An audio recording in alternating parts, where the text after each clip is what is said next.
Hello dear student, UP board exam 2026 class 12 maths गणित chapter 2 प्रतिलोम त्रिकोणमिति फलन इनवर्स ट्रिग्नोमेट्रिक फंक्शन एक्सरसाइज 2.1 में last lecture में हम लोगों ने क्वेश्चन नंबर 6, 7, 8, 9, 10 को देखा और क्वेश्चन को सॉल्व करने का तरीका आपको बताया गया। आज क्वेश्चन नंबर 11, 12, 13, 14 के साथ ही एक्सरसाइज 2.1 को एंड किया जाएगा। यह जो भी आपको लेक्चर दिया जा रहा है यह 2025 और 26 के पाठ्यक्रम के आधार पर दिया जा रहा है। तो चलिए बिना देरी किए हुए क्वेश्चन नंबर 11 को स्टार्ट करते हैं। क्वेश्चन नंबर 11 क्या कह रहा है कि tan इनवर्स 1, इसको सॉल्व करने का पैटर्न क्या रहने वाला है, ध्यान से देखिएगा। जब भी दो या दो से अधिक को जोड़ के कह रहा होगा इसी टाइप का प्रश्न, तो सबको अलग अलग मान लेंगे। जैसे लिखेंगे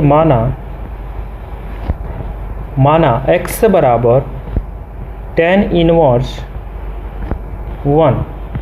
tan इनवर्स को हम लोग क्या लिख सकते हैं, 1/10, और ये हो जाएगा 1। क्रॉस मल्टीप्लिकेशन करेंगे तो tan x = हो जाएगा 1, और 1 जो है अब डायरेक्ट आप कर सकते हैं 145, tan 45 की डिग्री होती है और 45 मीन्स π/4। यहाँ से x की वैल्यू आपको मिल जाएगी π/4। ठीक है, तो यहाँ पे क्वेश्चन है tan inverse 1 plus cos inverse minus का 1/2 प्लस साइन इनवर्स माइनस का 1/2। तो यहाँ पे tan इनवर्स 1 की वैल्यू हमने x को माना है, ऐसे ही कॉस इनवर्स माइनस 1/2 को हम लोग y बराबर मानेंगे। तो यहाँ पे y = 1/cos हो जाएगा और माइनस का 1/2 हो जाएगा। तो cos y = आपको मिलेगा माइनस का 1/2, और आपको पता है वैल्यू निगेटिव नहीं होनी चाहिए, और 1/2 cos में 60 की वैल्यू होती है, 60 मीन्स π/3। अब आपको पता है माइनस को प्लस करना है, तो cos y = आपको करना पड़ेगा cos π - π/3। अब cos से cos कैंसिल कर दीजिए, तो y = 3 पाई से 1 पाई घट जाएगा तो 2π/3 हो जाएगा, और यहाँ से y की वैल्यू मिल जाएगी। और इसी तरह साइन इनवर्स -1/2 को हम z मान लें और इसको सॉल्व करें। क्या है साइन इनवर्स -1/2, तो z = साइन इनवर्स -1/2। अब इसको देखिएगा कैसे सॉल्व करेंगे। तो z = 1/sin हो जाएगा और माइनस का 1/2 क्रॉस मल्टीप्लिकेशन करेंगे तो साइन z = माइनस का 1/2 और साइन z = माइनस और 1/2 30 की वैल्यू मीन्स π/6 हो जाएगा। तो यहाँ से साइन z = आप इसको लिख सकते हैं साइन माइनस का π/6। अब यहाँ पर z की वैल्यू आपको मिल जाएगी माइनस का π/6। अब सबकी वैल्यू मिल गई है। x की वैल्यू कितनी मिली है, π/4, प्लस y की वैल्यू कितनी मिली है, 2π/3, प्लस और z की वैल्यू कितनी मिली है, माइनस का π/6। अब इसी को सॉल्व कर देंगे, यही इसका मान हो जाएगा। तो सॉल्व करते हैं, ये कितना हो जाएगा, तो π/4 पहले ब्रैकेट ओपन कर लीजिए, प्लस 2π/3 माइनस π/6। तो 4, 6, 3 का लॉसव आपका हो जाएगा 4 × 3 = 12, 4 से 3 बार में 3π, 3 से 4 बार में 4 दूनी 8, और 6 से 2 बार में 2π, 8 × 3 = 11, तो 11π - 2π/12, 11 में से 2 जाएगा तो 9π/12, और यहाँ पर 3 × 3 = 9, 3 × 4 = 12। आपका आंसर रहने वाला है 3π/4, और ये आपका आंसर हो जाएगा। तो जब 2 या 2 से दिया रहेगा तो आपको क्या करना है, इस तरह से x, y, z के फॉर्म में मान के फिर अलग अलग आपको हल कर लेना है। नेक्स्ट क्वेश्चन देखते हैं, क्वेश्चन नंबर 12। ये भी कुछ इसी तरह से क्वेश्चन है, जैसे यहाँ पे दे रखा है cos inverse 1/2 plus 2 sine inverse 1/2 का मान क्या होगा।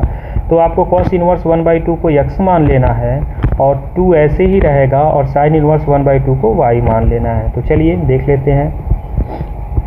माना x = cos इनवर्स 1/2। इन्वर्स का मतलब अपॉन में विदाउट इन्वर्स, तो 1/cos ये हो जाएगा 1/2। क्रॉस मल्टीप्लिकेशन करेंगे तो cos x is equal to 1/2। 1/2 किसकी वैल्यू होती है, तो 1/2 वैल्यू होती है cos में π/3 मतलब 60। तो x की वैल्यू आपको मिल जाएगी π/3।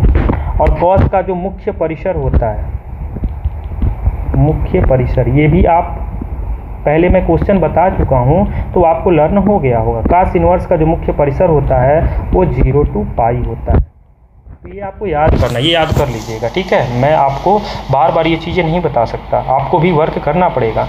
अब y इज इक्वल टू हमने क्या माना है, साइन इनवर्स 1/2। अब यहाँ पे ध्यान दीजिएगा, तो y is equal to sine inverse का मतलब 1/sin हो जाएगा और 1/2 क्रॉस मल्टीप्लिकेशन करेंगे तो हो जाएगा sine y is equal to 1/2। अब 1/2 किसकी वैल्यू होती है, साइन 30 की वैल्यू, 30 मीन्स हो जाएगा π/3। तो साइन 30 मीन्स π/6 होगा, 30 π/6। तो यहाँ से y की वैल्यू आपको मिल जाएगा π/6। और यहाँ पर इसका जो मुख्य परिसर होता है, मुख्य परिसर, ये देखिए मैं बार बार लिखूंगा ना, ये इसलिए मैं लिख दिया क्योंकि हमारे दिमाग में आ गया कि आपको एक बार और याद दिला दें। साइन इनवर्स का जो मुख्य परिसर होता है वो माइनस का π/2 से π/2 के मिड में होता है, ठीक है। मैं बार बार अब नहीं बताऊंगा इसको। अब x की वैल्यू कितनी है, π/3 और y की वैल्यू कितनी है, π/6। अब यहाँ पर ये हो जाएगा π/3 प्लस 2π/6 हो जाएगा। क्लियर। एलसीएम लेंगे तो 6 3 का एलसीएम 6, 2 बार में 2π प्लस 2π, तो ये हो जाएगा 4π/6, 2 दूना 4, 2 तियाँ 6, तो आपका आंसर बन जाएगा 2π/3 और ये आपका आंसर हो जाएगा। आई होप आपको सारी चीज़ें अच्छे से समझ में आ गई। तो अगले क्वेश्चन पे बढ़ते हैं।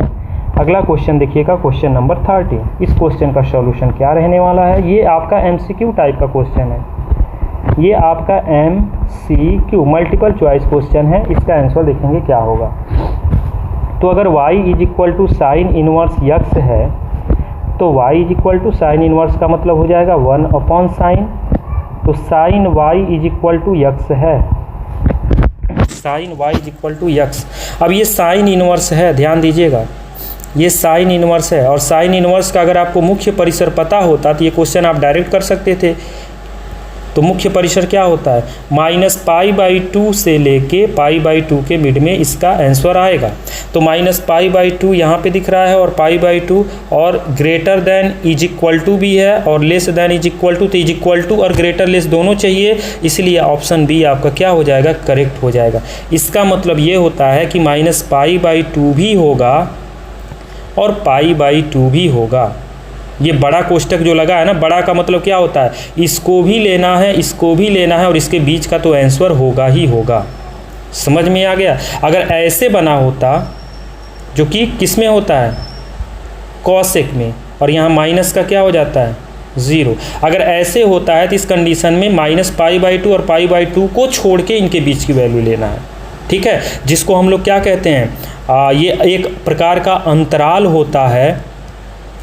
अगर ये बड़ा वाला दिख रहा है तो इसको हम लोग बोलते हैं, एक मिनट, इसको हम लोग बोलते हैं समवृत्त अंतराल, और ये छोटा वाला अगर दिख रहा है तो इसको बोलते हैं विवृत अंतराल, ठीक है। ये आप क्लास 11 में पढ़ चुके हैं तो ज़्यादा बताने की ज़रूरत नहीं, ये सारी चीज़ें आप अच्छे से समझ। ये इस एक्सरसाइज का लास्ट क्वेश्चन है और ये भी एक एमसीक्यू टाइप का क्वेश्चन है। तो इस क्वेश्चन का सोल्यूशन क्या रहने वाला है, ध्यान से देखेंगे। tan इनवर्स रूट में 3 है और माइनस का सेक इनवर्स माइनस का 2 है।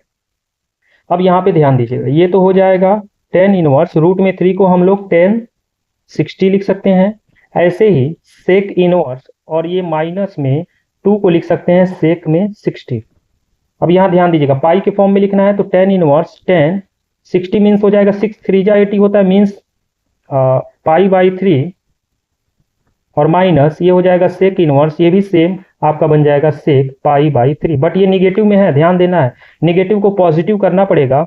इसके लिए आप क्या करेंगे, tan π/3 और यहाँ पर माइनस सेक इनवर्स, इसको हम लोग राइट कर सकते हैं सेक 180 माइनस π/3, जो कि माइनस का सेक π/3 हो जाएगा। अब यहाँ 10 से 10 कैंसिल कर देंगे तो π/3 हो जाएगा और 6 से 6 यहाँ कैंसिल हो जाएगा, तो यहाँ पर बनेगा 3 पाई माइनस का पाई बाई 3।